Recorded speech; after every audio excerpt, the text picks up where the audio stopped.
And now for a bit of breaking news between your breaking news, with me, the Geico Gecko.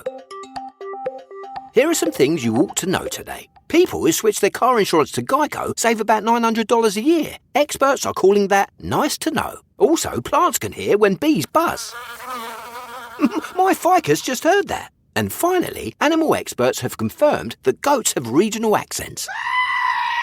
I'm getting a hint of Irish there. It feels good to get good news. It feels good to Geico. Picture this. It's the end of a long week. You're unwinding in the tub, listening to your favorite true crime podcast. And then chronic hives come back. Again. In the middle of the episode. What a wet blanket. Looks like another spell of itchy, swollen, red, or skin-colored hives. If you have chronic spontaneous urticaria or CSU, there may be a different treatment option. Worried about your chronic hives interrupting our next episode? Learn more at treatmyhives.com/garage.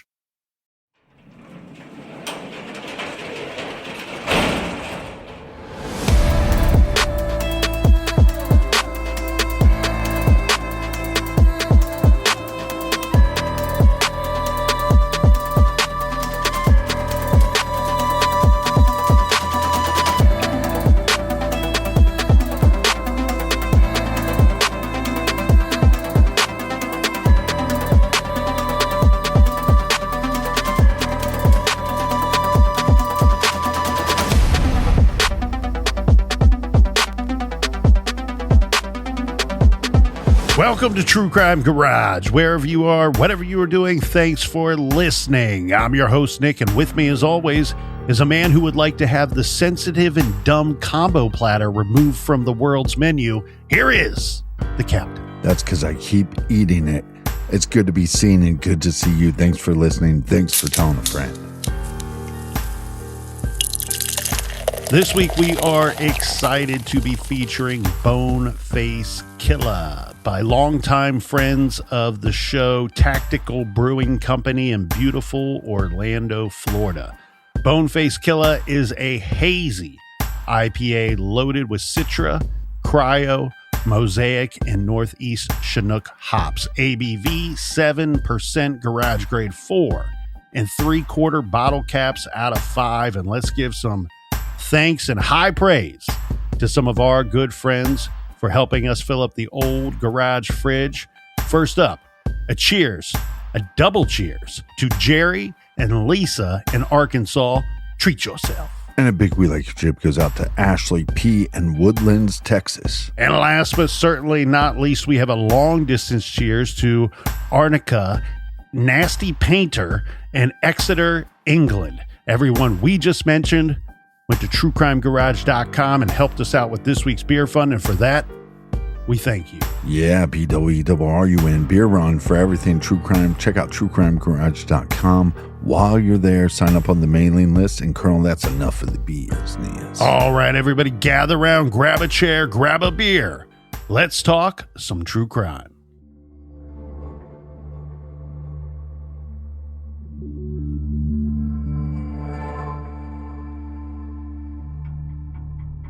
The following is an excerpt from the Orlando Sentinel, a Henry Curtis article published in 1992, one day after Christmas, titled Osceola Killers Leave Bloody Trail of Terror in 92. Kissimmee, Florida detective John Myers knows almost everything about the day Bonnie Goodson died, except the final 20 minutes before her killing. Closing that small gap can help Kissimmee law enforcement protect its 109-year record of solving murders, a record now threatened by 2 unsolved cases during Osceola County's deadliest year since the Florida Department of Law Enforcement began tracking homicide data in 1971. By late 1992, 10 people had died in violent crimes in the county. Bonnie Goodson, killed in late November of 92, was the 10th. Myers says many cases have been solved with community help, often from details people dismissed as minor. Quote, Sometimes it's been with something someone thought was unimportant, but there's nothing unimportant in a homicide investigation.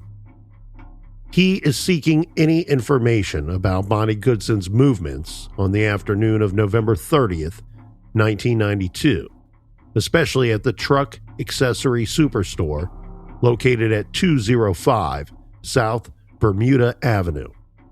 That day should be memorable. Murder dominated local conversation after 2 local men were killed in a carjacking outside Kissimmee the day before.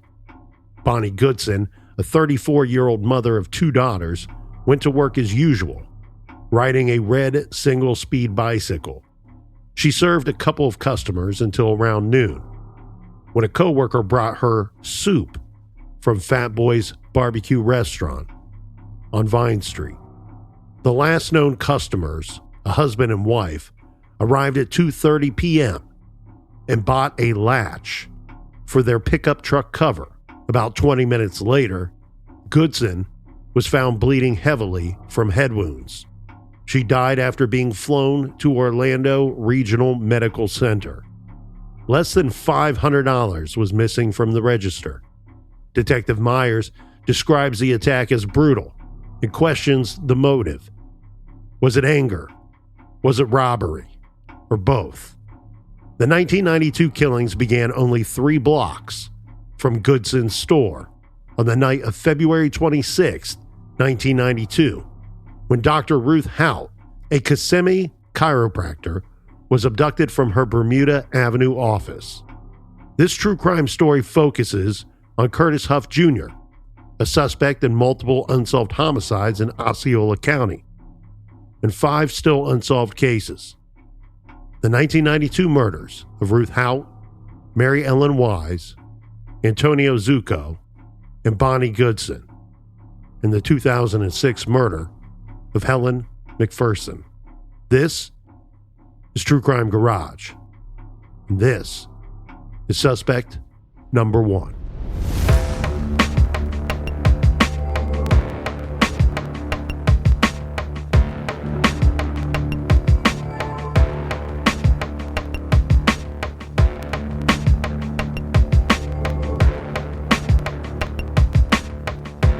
Wednesday evening, February 26th, 1992. This is Kissimmee, Florida. We have Dr. Ruth Haut, age 41. She's going about what should have been an ordinary workday. The good doctor is a chiropractor at the Sandra Roberts Chiropractic Clinic. That day, patients came and went as usual. The clinic's rhythm of appointments, phone calls, all led to the typical routine end-of-the-day steps. But sometime that evening, those rhythms broke. Ruth's partner, Gene Wagner, tried calling the office and reached what sounded like an automated message.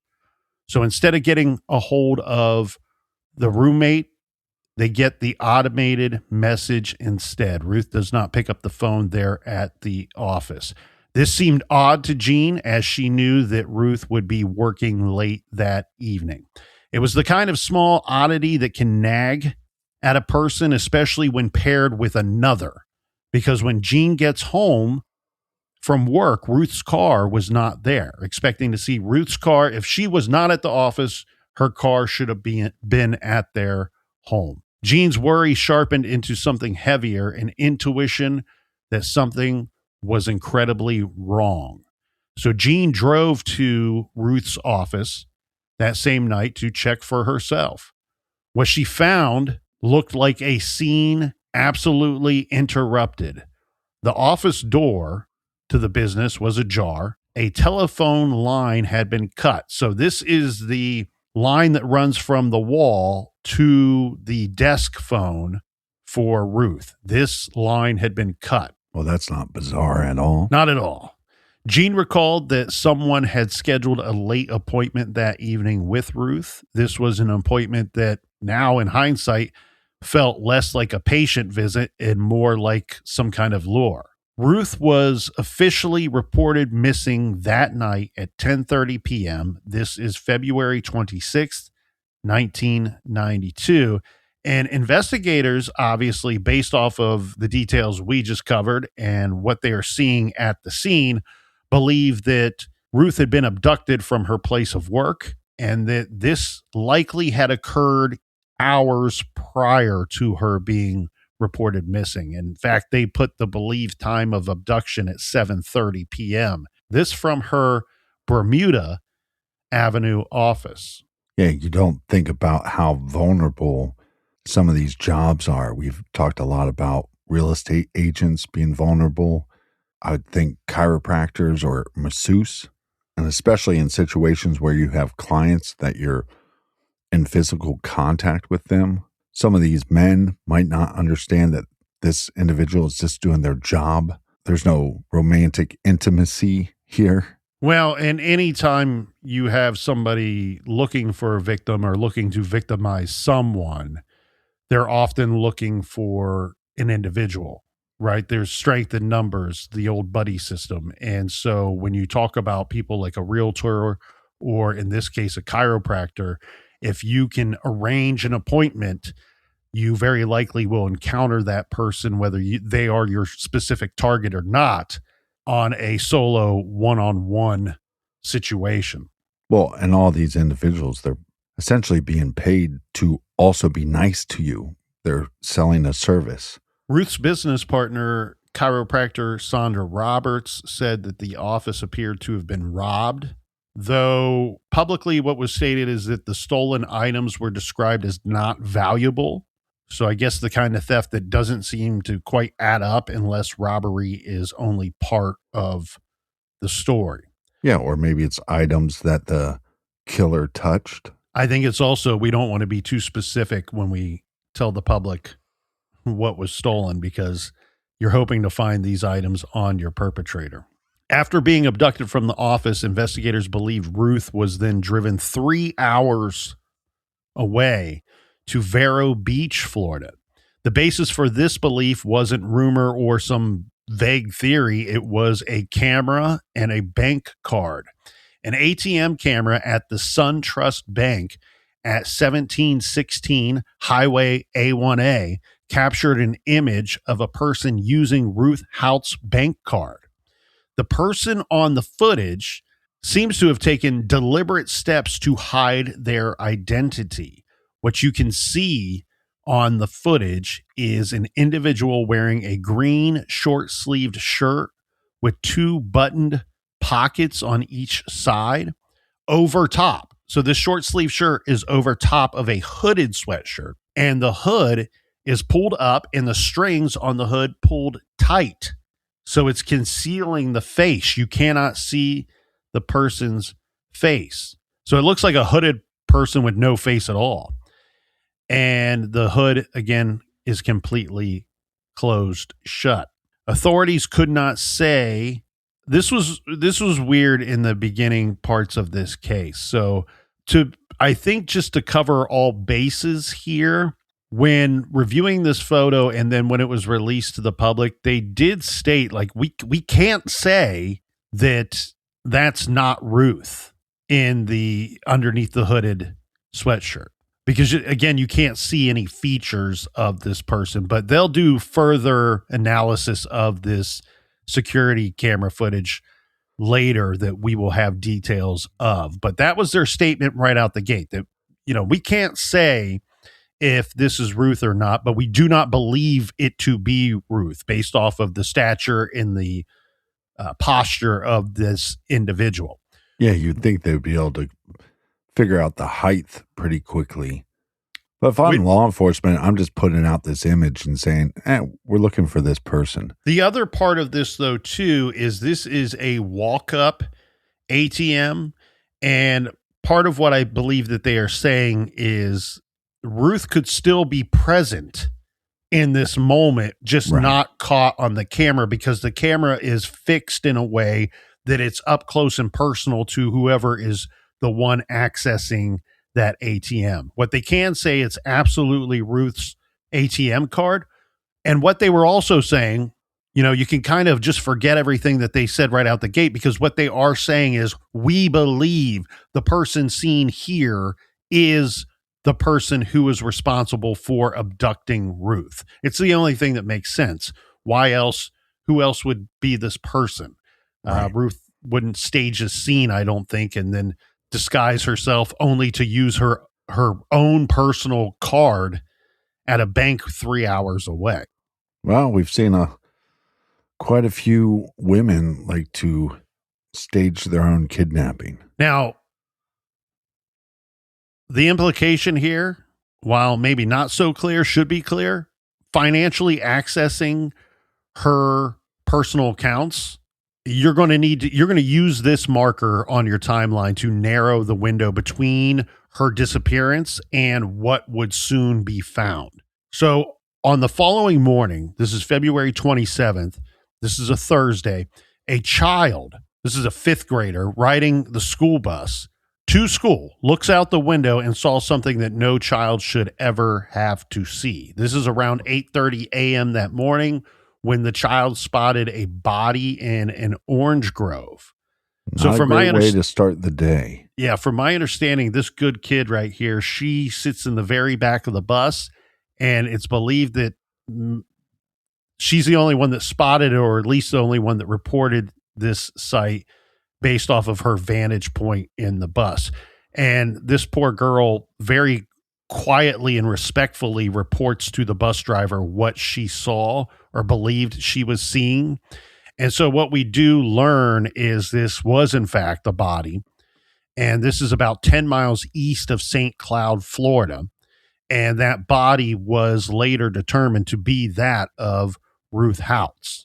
Well, the eyewitness almost didn't see the body because she was listening to Outkast so loud. Ruth was found sprawled in the orange grove. She was fully clothed and barefoot. There were no signs of sexual assault, but there was unmistakable violence. Her blouse was covered in blood. Ruth was stabbed 11 times and her throat was slashed. She did have defensive wounds.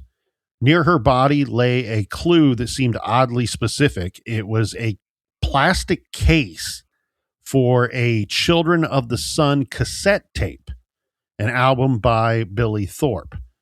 There was, however, no cassette tape. So it's the case with the album cover and the liner notes, but without the actual cassette tape itself. And because it's in a field, there is a possibility that this doesn't belong to the crime scene, but very strange. That is the complication of any outdoor crime scene, as we've discussed many times on this show.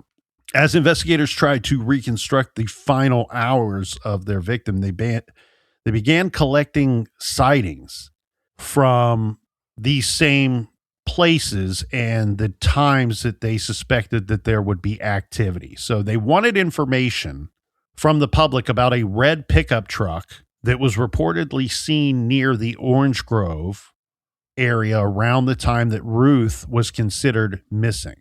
Was the red truck seen on surveillance footage, like the hooded individual?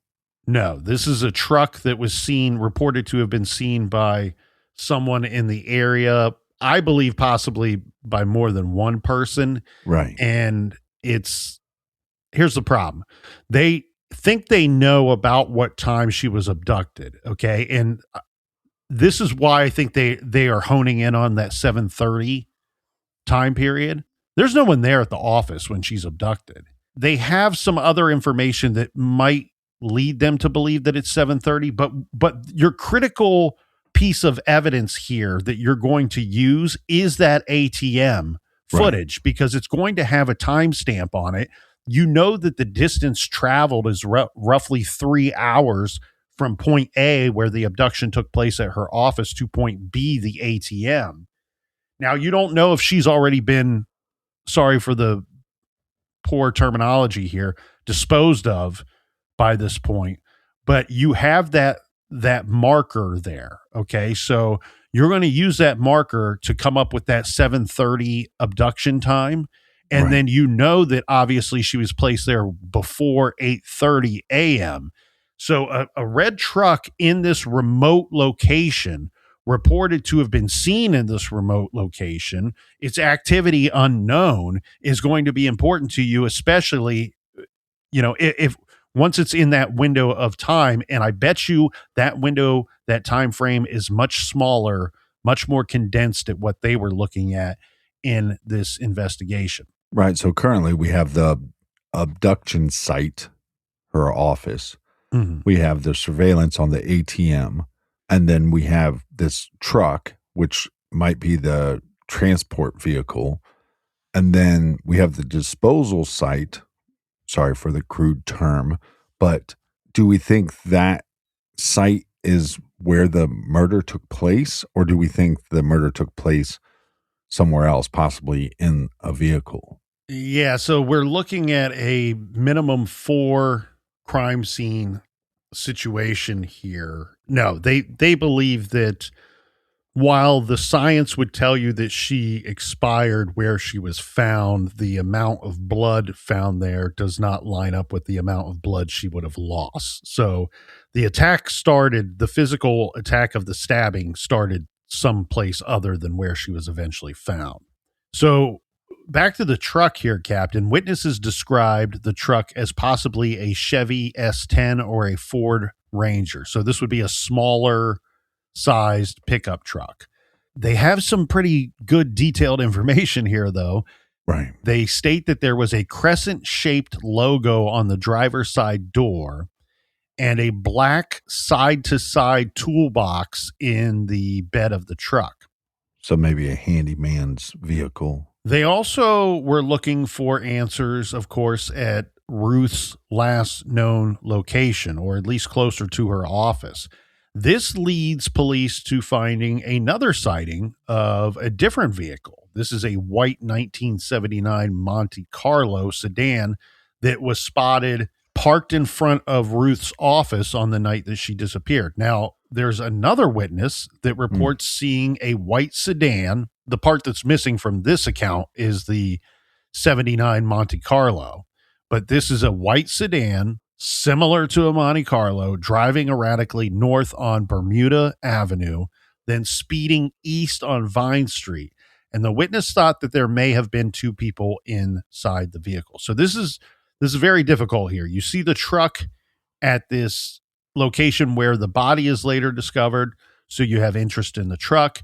You would expect that there would be the abductor and the victim here inside a vehicle together. So now you have 2 vehicles of interest in your investigation. So if you're law enforcement, are you thinking 2 vehicles possibly involved in this crime?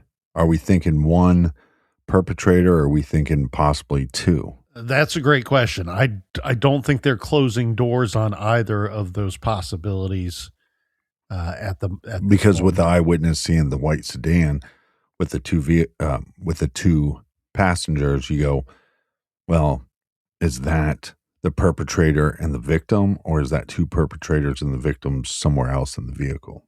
Exactly. And to your point of the cassette tape, does it have anything to do with the case at all? Yeah, I am going and pushing eject, my friend, and all the car stereos.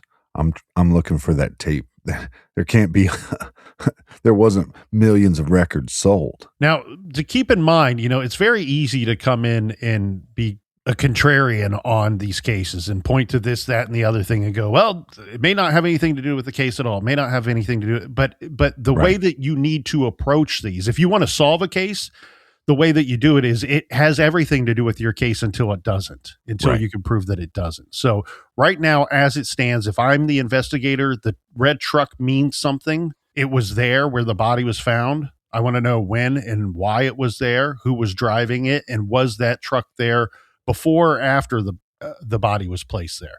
The white vehicle, the white sedan, I want to know why was it parked in front of her office? I mean, that's a crime scene. Both of these are crime scenes. So a vehicle at either crime scene has everything to do with your crime, with that crime. And same with the plastic cassette tape box or cover, whatever you want to call it, the case. Now, our victim, Ruth Haut, was known to see patients in the evening. Now, most of us know, typically doctors are going to do a 9 to 5 Monday through Friday operation. Ruth would see patients in the evening, but this was strictly by appointment only. So we now go back to this appointment. And remember, her roommate, Jean, said, I knew that she had an appointment that night. And that's why it was weird that I got the automated service or the voicemail when I called the office instead of Ruth picking up the phone. Well, and that's why I was curious. When they state that there was things stolen, I'm starting to think, was there a day planner stolen? Was there contact information stolen that would lead to the identity of who set up that appointment? Yeah, and they have that information. So the office, very rightfully so, would not identify the appointment or the patient of that appointment to the papers. That information was, of course, given to the investigating officers. Right. Okay, so let's circle back to some things here. Ruth's bank card had been used at this automated teller machine to withdraw funds from her account on the night that she went missing. And again, this is done by someone caught on camera wearing a strange outfit, concealing their identity, and then her body is discovered the following morning laying in an orange grove. And we will have these images that were captured at the automated teller machine on that February night in 1992 on our social for you to view for yourself. So you know me, Captain. I live in the weeds, baby. So let's get I know you into a the little bit. weeds here, shall we? Because we have that information that wasn't given to the papers. We have additional information like the identity or fake identity, rather, of the after hours patient. Well, and like our buddy Ken says, it's a nice garage, but it's full of weeds. According to the police report, Dr. Haut had been scheduled at the last minute to see a new patient. So this is somebody that neither doctor would be familiar with. A new patient who said that their name was Michael Greenwell. This so-called Michael Greenwell had phoned the office, left a callback number of 870-3847. And I believe the area code there would be 407. So if you're bored this evening, give that number a call a few times to see who picks up. Yeah. Tell them we sent you. That's right. And the caller stated that they had insurance. You know, this is a medical practice, so that's going to be a common question. And they stated that their insurance carrier was Blue Cross Blue Shield. I don't know any Greenwells, so I don't know if that makes it a good fake name or not. So in the weeds here, Captain, on the night of February 26, 1992, the Kissimmee Police Department responded to 22 North Bermuda Avenue in Kissimmee, Florida. This in reference to the call was a suspicious incident. Okay. So when the officers arrived, they learned that Dr. Ruth Haut had been working late, and they talked to the owner, her partner, Dr. Sandra Roberts. She owns that chiropractic office. They learned that approximately 10:15 is when Dr. Haut's roommate went to the office and found the front door ajar. Okay. So she's missing. The roommate enters the office, finds her missing, finds her car still parked out front of the building. And this is when she discovers the cut phone line. Okay. And I know I'm kind of rehashing some of this here, but again, the devil is in the details here. And there are a lot of details in this abduction and murder case. And I want to make sure that none of them are lost on any of us here in the garage. Yeah, you don't need to apologize. Tell the story the way you want to tell the story. So some of the items that were missing from the two scenes, right? One, the scene where the body was found, and two, the scene where the likely abduction, the chiropractic office, were as follows. So they believe that some additional cards would be missing. So the bank card or additional bank cards and personal and business type cards of Dr. Ruth Haut's. Also missing, and I think this goes along with the ATM card and the activity at the ATM, the item not described, simply described as not important or not of value to the newspaper, was actually a silver cash box. So this would be an item of value that could have cash in it. In fact, it was the business's petty cash box. Right. It stated only that this box contained a small amount of cash, but it also contained 2 Marriott dinner tickets, which is something that I don't think exists to this day, but back in the 90s, it was a thing.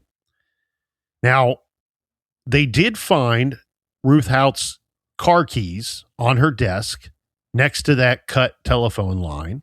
And then the following morning, when the deputies from the Osceola County Sheriff's Office responded to an orange grove off of Hickory Tree Road in St. Cloud, Florida, again, this is the morning of the 27th. When they arrived, they find that Ruth Haut's body in the orange grove. Again, this is a rural section of Osceola County. And very quickly, they connect the dots from the call the night before to this call that they're getting in the morning, that we've located our missing person. We thought it was an abduction, and it's not only, unfortunately, an abduction, but a extremely violent one that ended in the stabbing death of our victim. And now we have this additional information that there was someone who stopped and attempted to use her bank card at an ATM approximately a 3 hours drive from the abduction location.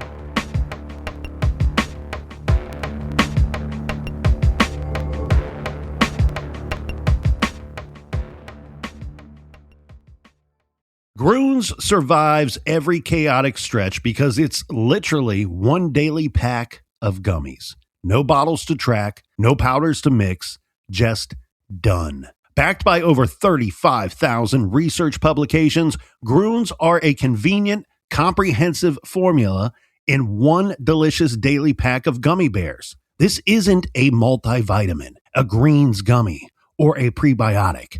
It's all of those things and then some at a fraction of the price. Groons have more than 20 vitamins and minerals and 60 ingredients, which include nutrient-dense and whole foods. Plus, their daily pack of gummies has 6 grams of prebiotic fiber, which is 3 times the amount of dietary fiber compared to the leading greens powders and more than 2 cups of broccoli. They're vegan, nut-free, gluten-free, and dairy-free with no artificial colors or flavors. And bonus, they taste great. Save up to 52% off with code GARAGE at Groons.co. That's code GARAGE at GRUNS.co. So many people are focused on where their money is today. Acorns is the financial wellness app that cares about where your money is going tomorrow. And with the Acorns Potential Screen, you can find out what your money is capable of.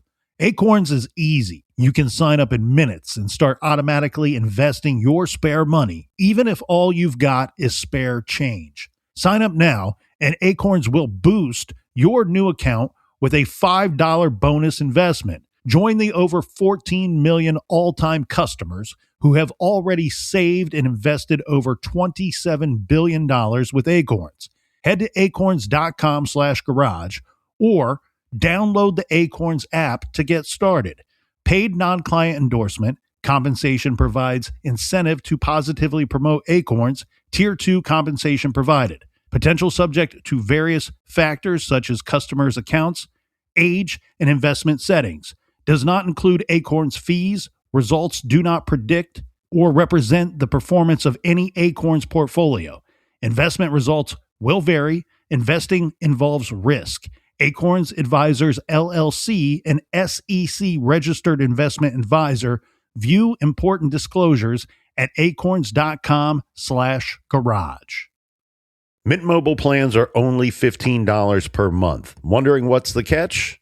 There isn't one. There are no gimmicks and no gotchas, just unlimited talk, text, and data, fast, reliable coverage on the nation's largest 5G network, and an award-winning care team. That makes Mint Mobile a catch.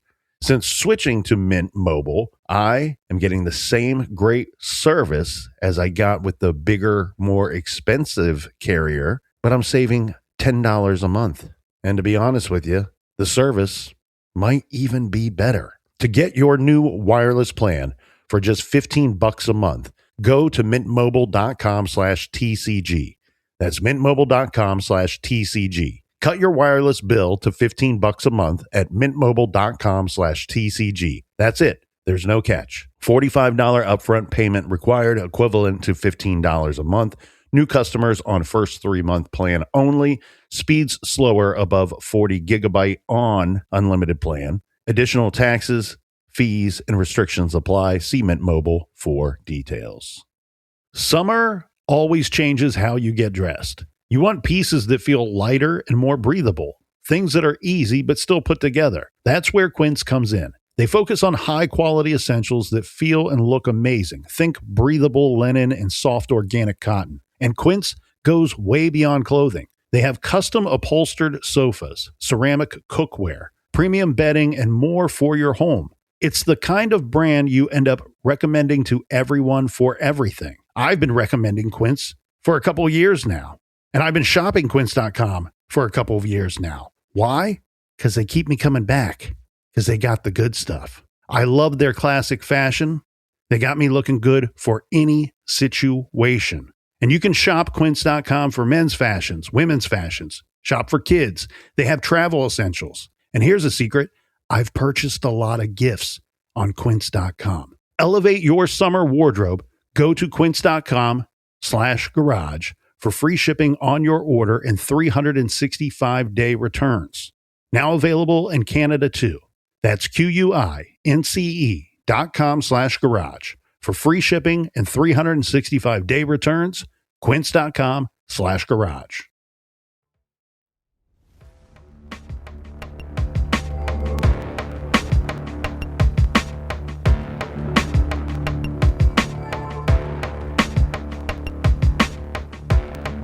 All right, we are back. Talk cans in the air.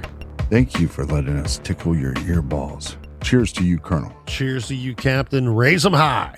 Items at the crime scene that were discovered and information that would later come out about this brutal murder was the medical examiner's office later determined that the cause of death was multiple sharp force injuries to the head, neck, trunk, and extremities of the victim. The injuries were caused by a cutting instrument not less than 2 inches and not greater than 14 inches in length.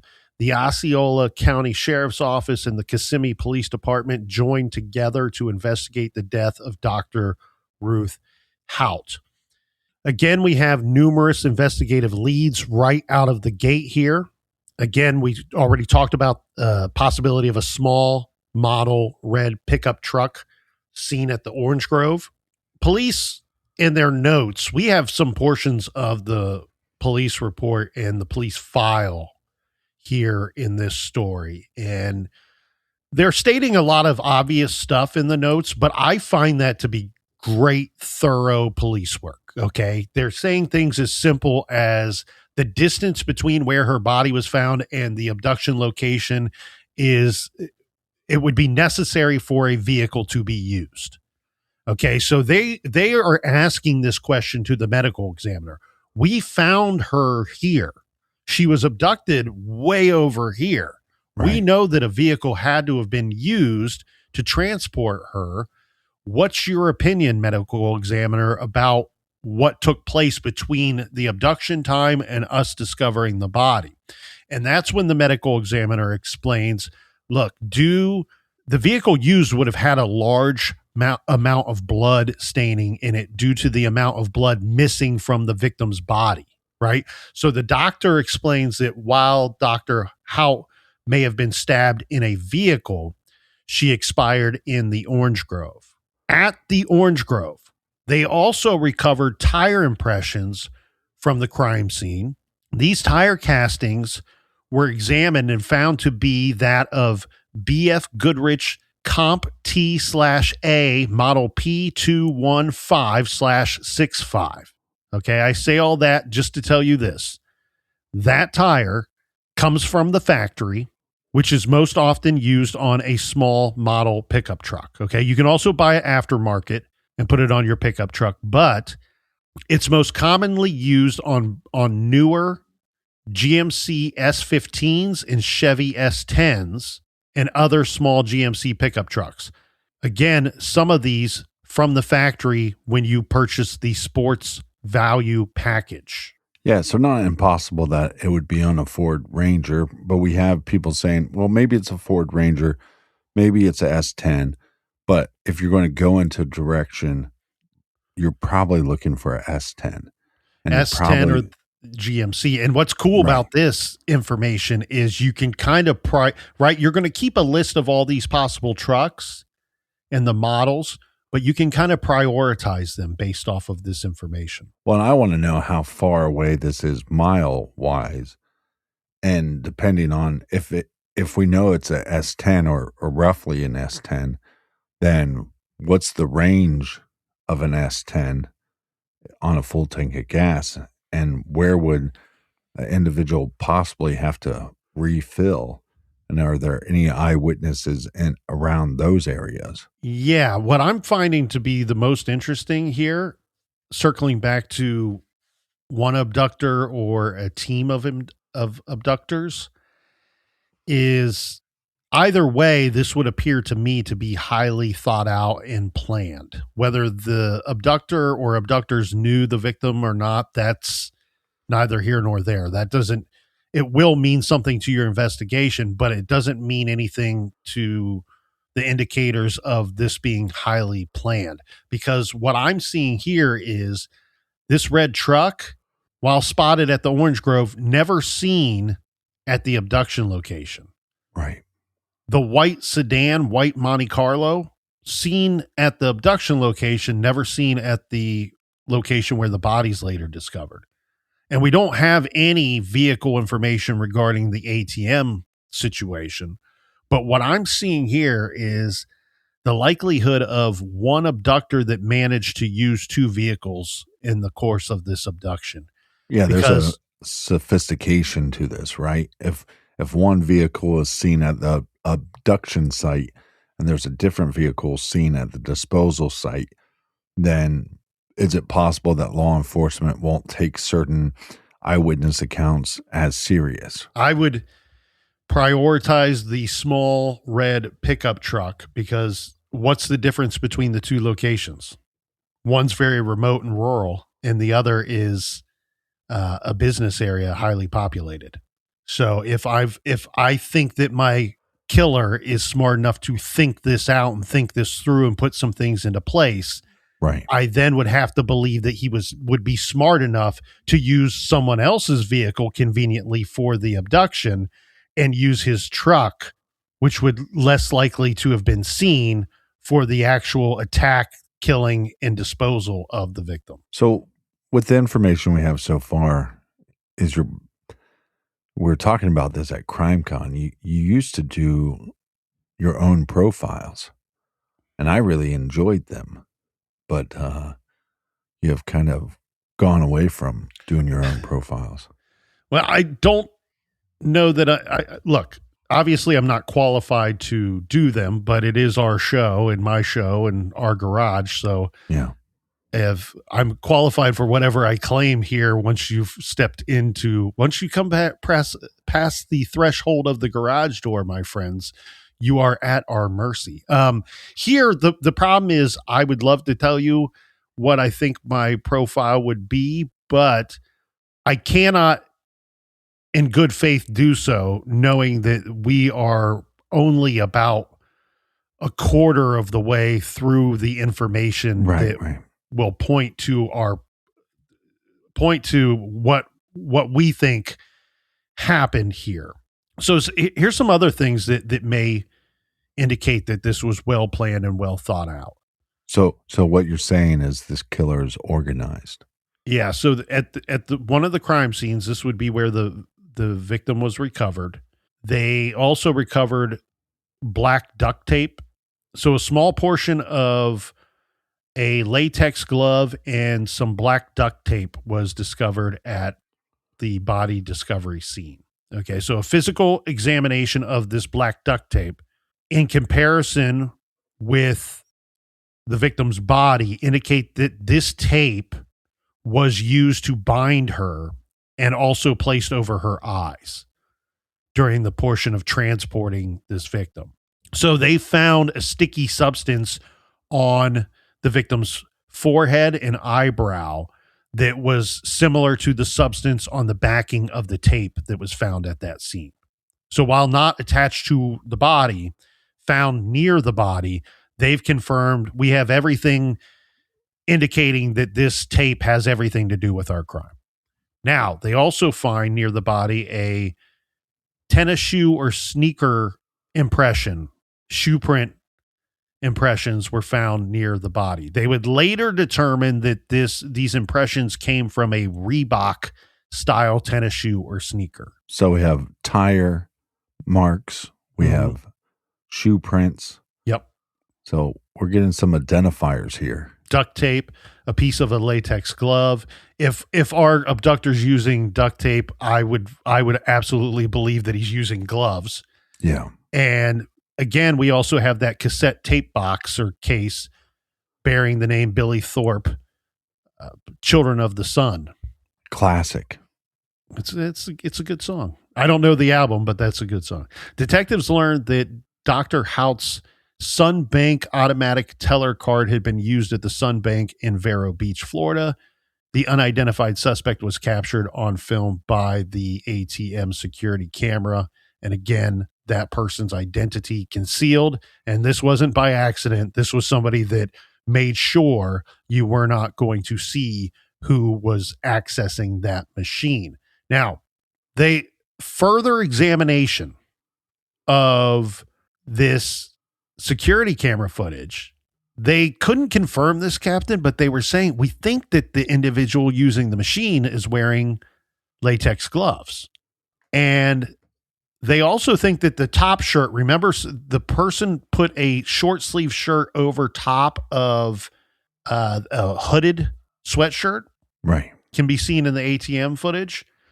A shirt similar to this is found next to the doctor's body. This shirt was saturated with a red substance, later determined to be blood. It was never stated whose blood it was. I'm guessing it was the victim's blood. And the shirt had a label attached to it that was labeled DAX or DAX. Further analysis of the camera footage determined that the person in that video was between 5'3" tall and 5'6" tall. And they openly stated the individual is Caucasian. Do we have any indication? Because that'd be a short male. Is there any thought that this could be a female? Again, based off of the stature and the posture of the individual, it looks male to me. Now, Right. I'm basing a lot of that off of what I think I can see with the neck and the shoulders, but I've watched American Gladiators and I've seen some pretty cool shoulders on those women. So I think you can't say with a great degree of certainty. And you're right. The height is interesting. Well, the shoulders, it's an underappreciated thing on women. I like a woman with some nice shoulders. The suspect, whoever it was unable to retrieve any money from the ATM and discarded the receipts from the machine next to the doctor's body. That particular ATM card has never been recovered. At this point in our investigation, of course, they are attempting to try to identify the subject who made the appointment under the name of Michael Greenwell.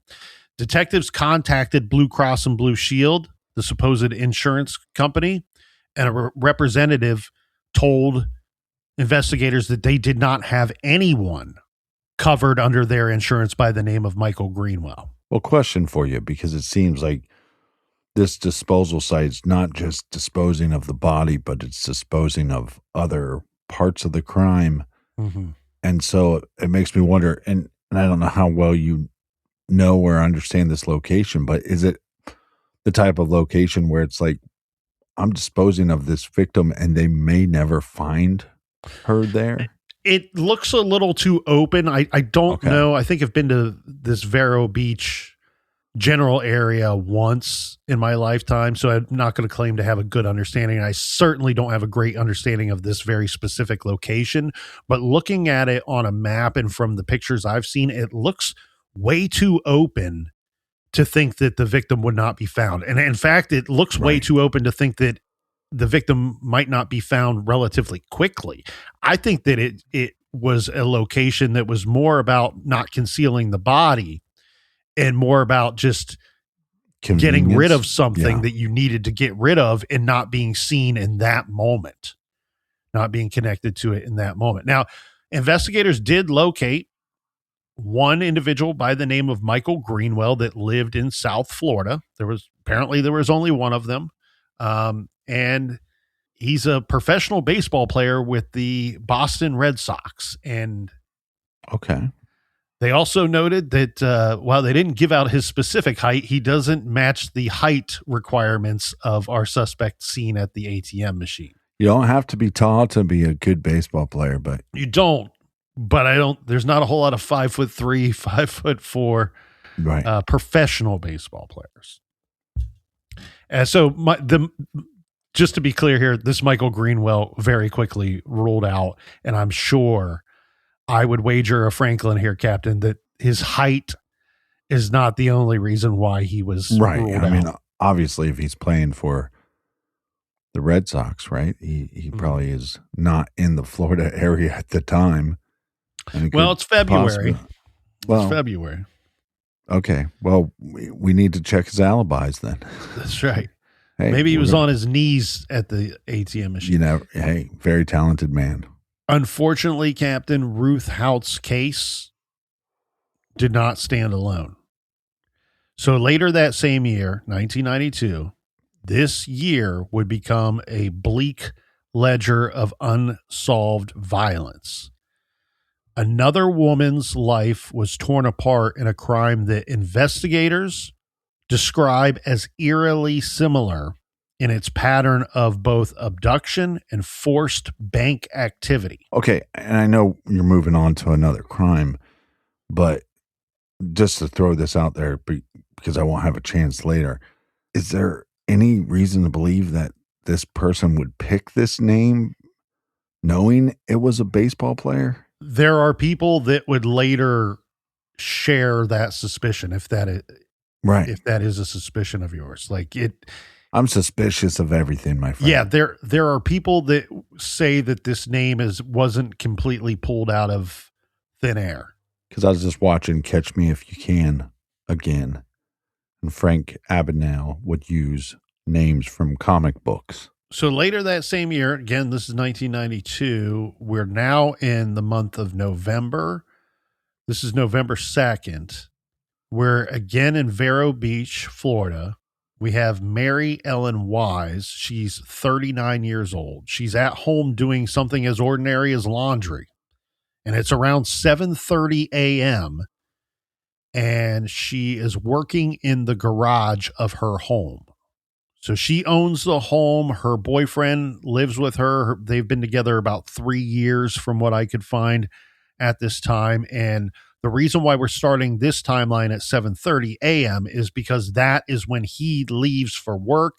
And so now starting at 7:30 a.m., she is alone. It's believed that shortly after the boyfriend left, that an unknown assailant entered her home. Now, those are the words that they always use. I would like to push back on that. I think that's just reporter speak, or that's what the cops told the reporters and they ran with it. Because what's always stated in this crime is that there's no signs of forced entry. I think that is a critical point in this case and in the investigation. The other part of this too is Mary Ellen Wise. She was a dog mother, right? Got the Godfather. She's a dog mother. She has 2 Doberman Pinscher dogs, which can be most dogs can be protective of their owners and their loved ones, but these dogs are reported to be very protective of Mary Ellen, number one, and number two, these are typically dogs that are used for security purposes. Right. if I call them aggressive, I'm going to get some nasty email by some overly affectionate dog person. No, I love look, dogs as much as the next guy. I've maybe had, more. I've been fortunate enough to have have several in my lifetime. So, Well, and I had a rescue for just a little bit, just helping out to make sure it got a proper home that I wasn't able to give the dog, but that dog was very protective, a big dog, strong dog.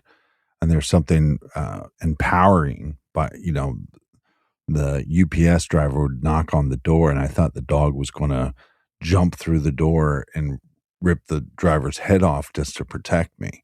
So I think this is a crucial piece of information in this case. yes. And as someone who worked in security for a long period of time, you are always trained to look at every location, building, access point, backyard, front yard, property from the potential criminal's perspective.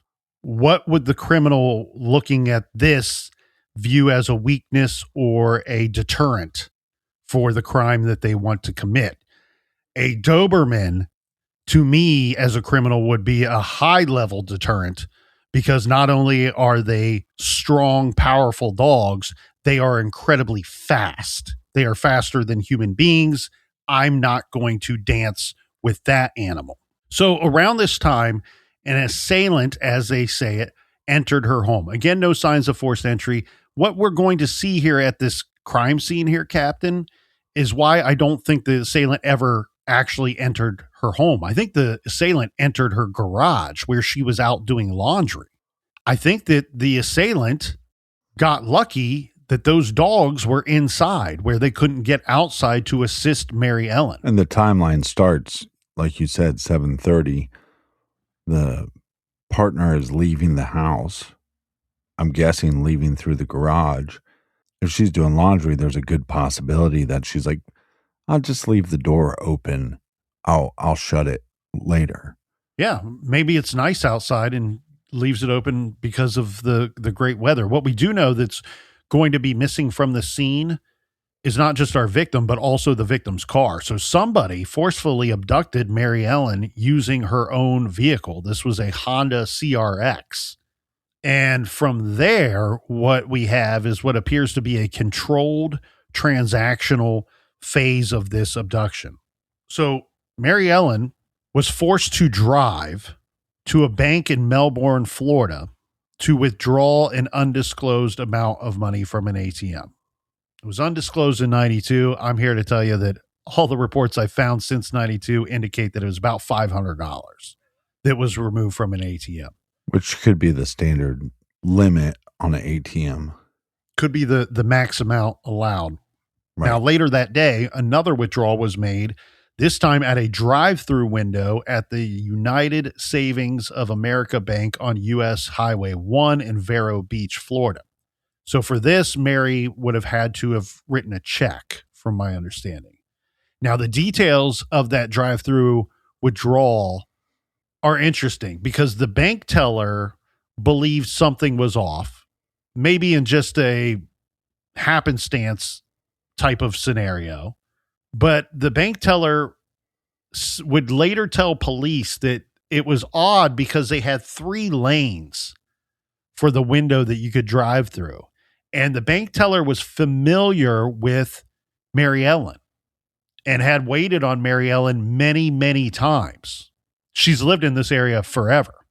And so I said she, but I don't know if it was a male or female bank teller, so forgive me. But the bank teller told police that Mary Ellen would always pull up to the window that was attached to the building, so that she pulls up in the nearest lane all the time. And they exchange pleasantries and talk for a little bit while they're doing the transaction. But this time, for reasons unknown to the teller, Mary Ellen pulls up to the 3rd lane, the furthest from the window. And remember, she's got this little small Honda CRX car. So This is a 2-door vehicle with a very small back seat, if it has much of a back seat at all. The teller would tell police that they didn't think that they saw anybody inside the vehicle, but that doesn't mean that somebody isn't in there. And the teller and said, I was going to say, as a bank teller, yeah, most of the time they're friendly. Most of the time we're chatting it up a little bit. But okay, but it didn't happen this time. But probably no alarm bells are going off. It's just after the fact, once you know she was abducted, that you go, oh, well, now these things that didn't really matter then make sense now. yes. And the teller would tell police that they had said something to Mary Ellen like, oh, what? You don't like me anymore? And that Mary Ellen laughed, but wasn't her normal talkative self. Right. And so they cashed the check or made the withdrawal, and then Mary Ellen and the CRX Honda moved on, and everybody went about their day. Now, back at her house, Mary Ellen's live-in boyfriend, his name is John, reported her missing, but this would be later that night. So a lot of time has gone by between the time that he leaves for work when she's reported missing. So he is both believed to be the last person to see her, well, at least the last person to see her at her home, and the same person to report her missing. Police seem to think, after reviewing the scene, that A, she was abducted, and B, that it happened shortly after John had left the house. They found blood in the garage area and near where her car would have been parked.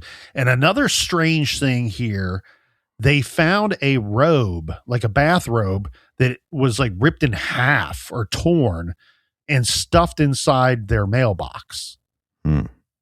That's bizarre. Guessing it might be some of the laundry that she was doing. Yeah, but wouldn't the partner be able to identify that? Well, Or just because they didn't tell us where it came from, Right. doesn't mean they don't know. Very true. So I want them to tell me everything, okay? Well, I do too. How can I solve these crimes if you don't tell me everything? I'm guessing it doesn't belong to the perpetrator. It would be some good evidence there. 2 days later, her 1991 red Honda CRX is found in Fort Pierce, Florida. This is in a parking lot at a boat ramp on Seaway Drive and Indian River Drive, so near that intersection. The car had a broken window and there was glass lying on the ground beside it. But that could have happened afterwards, right? And I apologize here. I'm reviewing my notes and it states, oh, no, it doesn't. It does not state who the torn robe belonged to. It just simply says torn robe was found in her mailbox and blood was found in the garage where the car had originally been parked. Authorities declined to say what other evidence might have been found with the vehicle, and they did not discuss details of lab tests on the blood. Remember the blood found in the garage. Right. So she's missing for almost a week when on November 8th, her fully clothed body, already very badly decomposed, was found in a field about 200 yards northwest of Peanut Lake, roughly 4 miles west of Fort Pierce, discovered by a local Fort Pierce resident. Reports later concluded she died from blunt force trauma to the head. Investigators believe that she had struggled and that she had suffered massive trauma, a beating severe enough to register as brutal even among hardened case investigators. Those who loved Mary Ellen remembered her not as a headline, but as a person who had already survived enormous pain in her life. In the early 1980s, she had been in a very, very serious car accident and nearly shattered every bone in her body. Recovery took roughly a decade, and she fought her way back to life, only for someone in 1992 to take it from her.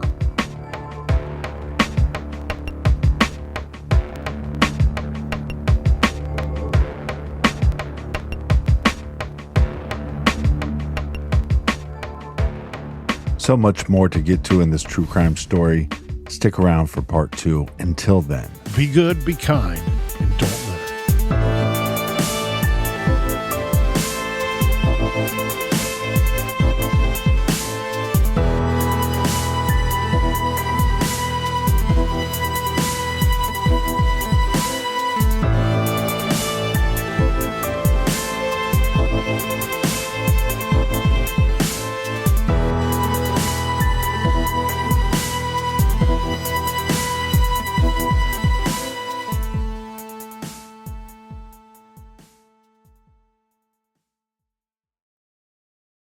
You're listening to this podcast, so you've got a curious mind.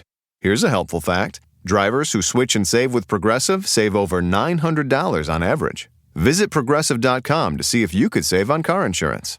Progressive Casualty Insurance Company and Affiliates. National average 12-month savings of $946 by new customers surveyed who saved with Progressive between June 2024 and May 2025. Potential savings will vary. This episode is brought to you by Opill, the first over-the-counter daily birth control pill available in the U.S. Opill is FDA approved, full prescription strength, and estrogen-free. Plus, there's no prescription needed. Finally, the days of needing a prescription for birth control are over. Opill is available online and at most major retailers. Take control of your health and reproductive journey with Opill. Birth control in your control. Use code BIRTHCONTROL for 25% off your first month of Opill at Opill.com.